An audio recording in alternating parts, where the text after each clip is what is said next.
আর কিছুক্ষণের মধ্যেই, আর 2 ঘন্টারও কিছু কম, 11টা থেকে বাজেট পেশ করবেন নির্মলা সীতারামন।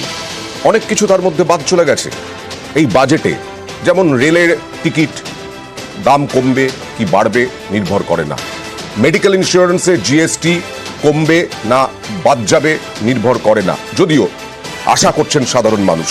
আমি একটু প্রসেনজিৎদার কাছে যাব, যে একটু ছোট ছোট করে জানতে চাইবো, সাধারণ মানুষ এত কচকচানি বুঝতেও পারে না, পছন্দও করে না। গত বছরের ফেব্রুয়ারির পর থেকে দেশের সুদের হার স্থির রেখেছে রিজার্ভ ব্যাংক। তার আগে 2022-এর মে থেকে লাগাতার বাড়িয়েছে, দাবি উঠলেও সুদ কমেনি। সুদ কমানো জরুরি কিনা, সুদের খরচ কমবে কিনা, কমানো উচিত কিনা? দেখুন, যারা বাড়ি গাড়ি কিনতে চায় একটু মধ্যবিত্তরা। হ্যাঁ, বাট ইকোনমিতে দুটো জিনিস আছে, একটা ফিজিক্যাল, একটা মনিটারি। সো মনিটারি পার্টটা লার্জলি আরবিআই এর দেখার কথা না। ওটা আসলে আরবিআই দেখে কি কোন house, south building, north block, কে দেখে সেটা আমি জানি না, বাট দেখার কথা আরবিআই এর। আর ফিজিক্যাল যেগুলো গাইডিং প্রিন্সিপাল, সেগুলো ফাইন্যান্স মিনিস্ট্রি থেকে আসার কথা। সো ইন্টারেস্টের যদি আপনি কথা বলেন, কে চাইবে না যে সুদের হার কম হোক? ঠিক, এটা একটা defeating argument. Everybody wants a lower interest rate, but ওই lower interest rate versus growth versus inflation, যেই জিনিসটা নিয়ে মিনিস্ট্রি অফ ফাইন্যান্সকে লড়তে হয়, এইগুলোর মাঝখান থেকে যে সলিউশনটা বেরোয়, দেখুন আপনাদের কাছে সুদের হার কিন্তু একখানা স্কেলার, অ্যাকচুয়ালি ওটা একটা ভেক্টর, মাঝখান থেকে ওখানেও জিনিসটা বেরোচ্ছে, বাট ওটার উপর যে প্রেশারগুলো আসে সেইটা কিন্তু মিনিস্ট্রি অফ ফাইন্যান্স থেকে আসে। নাও আমাদের গ্রোথ রেট বাড়ানোর জন্যে আমাদের সুদের হার যদি কমে, তাহলে সবাই বেশি ধার নেবে, কনজামশন বেশি হবে, ইন্ডাস্ট্রিয়ালিস্টরা বেশি ধার দিয়ে ফ্যাক্টরি আর বিজনেসেস এস্টাবলিশ করতে পারবে। তো একটা সুইট স্পটের মধ্যে থাকবে, কিন্তু তার সঙ্গে আমাদের কয়েকটা ইস্যু আছে। আমাদের increasing money supply in the economy, আমরা বলেছিলাম যে এখানে একদম মানি সাপ্লাই থাকবে না, যেখানে ইনফ্লেশনের উপর একটা এফেক্ট আসবে। সেই জিনিসটা না হয়ে ঠিক তার কন্ট্রা হয়েছে, ঠিক তার 180 ডিগ্রিজ উপরে হয়েছে।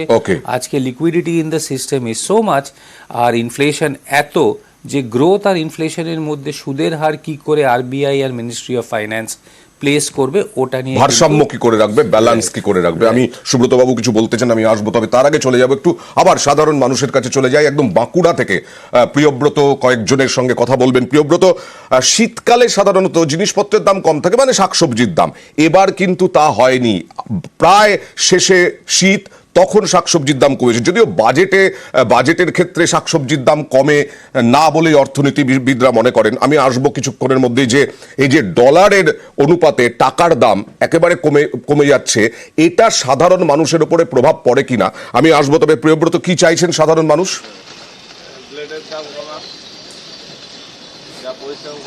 একেবারে বাঁকুড়ার বিভিন্ন স্তরের মানুষজন আজ রয়েছেন এই কৃষক বাজার, যেখানে কিন্তু কৃষি পণ্য মূলত যে বিক্রি হয়, সেই কৃষক বাজারে এই মুহূর্তে কিন্তু আমি জেনে নিতে চাইবো যে কেন্দ্রীয় বাজেট পেশ হতে চলেছে, তাহলে তাদের প্রত্যাশা, মূলত তাদের প্রত্যাশা, বাঁকুড়ার মানুষের প্রত্যাশা কি রয়েছে? নিশ্চয়ই সারের কথা বলবেন। বাঁকুড়ার মানুষ হিসাবে যে কি হওয়া উচিত কেন্দ্রীয় বাজেট?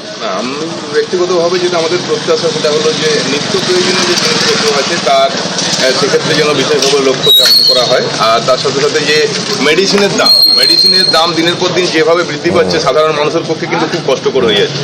তো সুতরাং মেডিসিনের দামটার ক্ষেত্রে যেন ভালো করে লক্ষ্য করা হয়। আর এই আমাদের যারা আমরা সার্ভিস করি, যারা এমপ্লয়ি, তাদের যে ট্যাক্সের যে ব্যাপারটা, এই ইনকাম ট্যাক্সের স্ল্যাবটা যদি আর একটু বাড়ানো হয়, তাহলে সেক্ষেত্রে আমাদের অনেক সুবিধা হবে। এটাই আমাদের বিশেষ গুরুত্ব। আরেকজন রয়েছে আমার সঙ্গে, কি প্রত্যাশা রয়েছে কেন্দ্রীয় বাজেট পেশ হতে চলেছে? আমাদের দেখতে হবে যে 3টে স্তরে, যারা পিছিয়ে পড়া, মধ্যবিত্ত এবং উচ্চবিত্ত, 3টার মধ্যে যেন সাম্যতা থাকে। সেই জায়গায় বর্তমানে দেখতে পাচ্ছি মধ্যবিত্তদের হাতে টাকা যোগান কমে যাচ্ছে, আনএমপ্লয়মেন্ট ভীষণভাবে। তার সাথে সাথে যে ট্যাক্সের স্ল্যাবগুলোর জন্যে যারা চাকুরিজীবী, মূলত মাঝারি বেতন পায়, তাদের ক্ষেত্রে বেতন অসুবিধা হচ্ছে। এদের হাতে অর্থ যোগানোর ব্যবস্থা না করলে আর্থিক সেক্টর চাঙ্গা হবে না। আর যে অংশটা সবাই বলে সব সময়, তো সেটা প্রতিশ্রুতি থাকে, সেই পূরণের জায়গাটাকে কভার করতে হবে। যেমন আপনাকে বলি, এই সময় নিত্য প্রয়োজনীয় জিনিসের দাম হাই, কিন্তু এই শীতকালীন সবজি চাষে কৃষকদের কিন্তু মাথায় হাত এই জায়গাগুলোতে। একদম একদম প্রিয়ব্রত মেডিকেল, আমি সুব্রত বাবু আপনি কিছু বলতে চাইছিলেন, তার সঙ্গে একটু জুড়ে দিই। বারবার সাধারণ মানুষ প্রশ্ন তুলছেন ওষুধের দাম কেন এত বাড়ছে, সাধারণ মানুষের দিকে আপনারা কি করে তাকাচ্ছেন বলছেন? যেখান থেকে কথাটা এই প্রসেনজিৎ বাবুর যে কথাটা থেকে আমরা আরেকটু এগিয়ে যেতে চাইছি, সেটা হলো সুদের হার যে সবাই কমাতে চান সেরকম নন। প্রবীণরা যারা ব্যাংকে ডিপোজিট রেখে ইন্টারেস্টের উপর সংসার চালান, তারাও চান যে সুদের হারটা এমনভাবে থাকুক যাতে সংসারটা চলুক।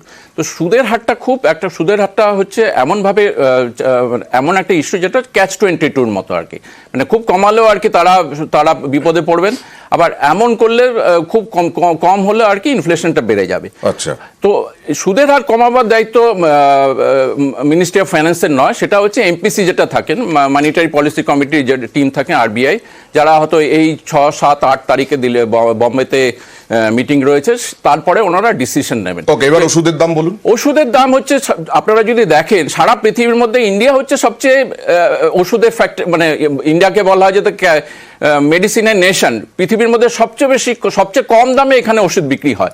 কিন্তু তারপরে যেটা ইন্ডিয়াতে যেটা রয়েছে আর কি, যেগুলো হচ্ছে লাইফ সেভিং ড্রাগ, সেগুলো হচ্ছে ইন্ডিয়াতে সবচেয়ে কম দামে রয়েছে। এবং এখন তো মানুষের নাবিশ্বাস উঠে যাচ্ছে ওষুধ কিনতে। হ্যাঁ, গোটা ওয়ার্ল্ডের কথা বলছেন, এখানে গোটা ওয়ার্ল্ডের তুলনায় এখানে কত মানুষ কত রোজগার করেন, আর কত আমাদের আবহাওয়ার জন্য কত দূষিত হয়, কত অসুস্থ হন মানুষ, আর কত সংখ্যায় এরকম ভাবে কিনতে হয় লোককে। ওষুধের যে কেমিক্যালসগুলো, সেই কেমিক্যালসের ম্যাক্সিমাম কম্পোনেন্টগুলো আসে হচ্ছে চায়না থেকে, এবং তার যে প্রাইস আছে তারপরে খুবই কম মার্জিনে ইন্ডিয়াতে ওষুধ তৈরি হয় বলেই ইন্ডিয়া হচ্ছে পৃথিবীর ওষুধের ফ্যাক্টরি। কিন্তু তারপরে জনগণ যখন বলছেন যে চাইছেন যে ওষুধের দাম কমানো, তার একটা মাত্র রাস্তা হচ্ছে তার কাস্টম ডিউটি কমানো। তাহলে কাস্টম ডিউটি খানিকটা কমালে কেমিক্যালগুলো কম হবে, আর তার সাথে সাথে যদি জিএসটি, ওষুধের মধ্যে যে জিএসটি কম্পোনেন্ট রয়েছে সেটা কমাতে পারলে ওষুধের দাম কমবে। জিএসটি কম্পোনেন্ট কমাবার দায়িত্ব রয়েছে জিএসটি কাউন্সিলে, সেটা মিনিস্ট্রি অফ ফাইন্যান্সের নয়। জিএসটি কাউন্সিল আলাদা করে মিটিংয়ে বসবেন, সেখানে এই প্রশ্ন ওঠানো যেতে পারে। তবে কাস্টম ডিউটি কমাতে পারলে খানিকটা কেমিক্যালগুলোর দাম কমতে পারে আর কি।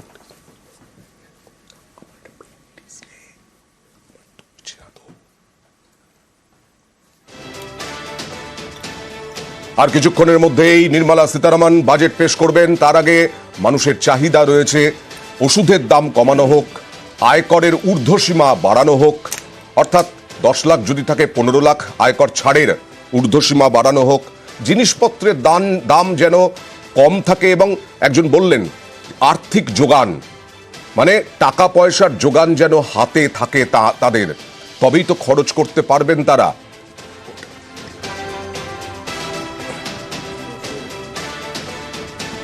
মূল্যবৃদ্ধি নিয়ন্ত্রণে কি পদক্ষেপ, আদৌ কোনো পদক্ষেপ নিতে পারেন কিনা, কি হবে, কোনো স্বস্তি দিতে পারেন কিনা সাধারণ মানুষকে, সেই দিকেই এখন তাকিয়ে সাধারণ মানুষ। 11টা থেকে বাজেট পেশ করবেন নির্মলা সীতারামন, কেন্দ্রীয় অর্থমন্ত্রী। তার আগে তিনি কেন্দ্রীয় অর্থমন্ত্রক থেকে বেরোলেন, বেরিয়ে এবার পার্লামেন্টের উদ্দেশ্যে রওনা দিলেন।